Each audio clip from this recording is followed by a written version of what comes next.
பிரிந்து வாழ்ந்த தம்பதியர்கள் ஒன்று கூடுவார்கள். திருமண வயசுல இருக்கக்கூடியவர்களுக்கு திருமண பிராப்தங்கள் மேஷராசிக்கு கூடி வரக்கூடியதா இருக்கும்.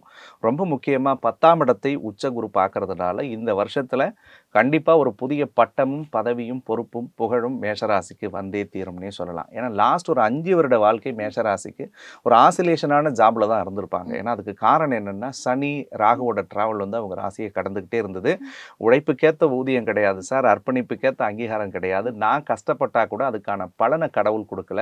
மிஞ்சி ரூ. 10 சம்பாதிச்சு எடுத்து வந்து கூட நான் லாபம் பார்க்கல அப்படின்னு வருத்தப்பட்ட மேஷராசிக்காரர்களுக்கு நல்ல உத்தியோகம் கிடைக்க போகுது, நல்ல ப்ரமோஷன் கிடைக்க போகுது, நல்ல டிரான்ஸ்ஃபர் கிடைக்கிறதுக்குரிய வாய்ப்புகள் இருக்கு. அதே மாதிரி சம்பளத்திலயும் ஒரு நல்ல இன்கிரிமெண்ட் கிடைக்கிறதுக்குரிய அனுகூலத்தை கடவுள் தருவார். என்ன 12ல சனி விரய சனியா இருக்கிறதுனால, அந்த விரய வீட்டையும் குரு பகவான் உச்சமடைஞ்சு பார்க்குறாரு.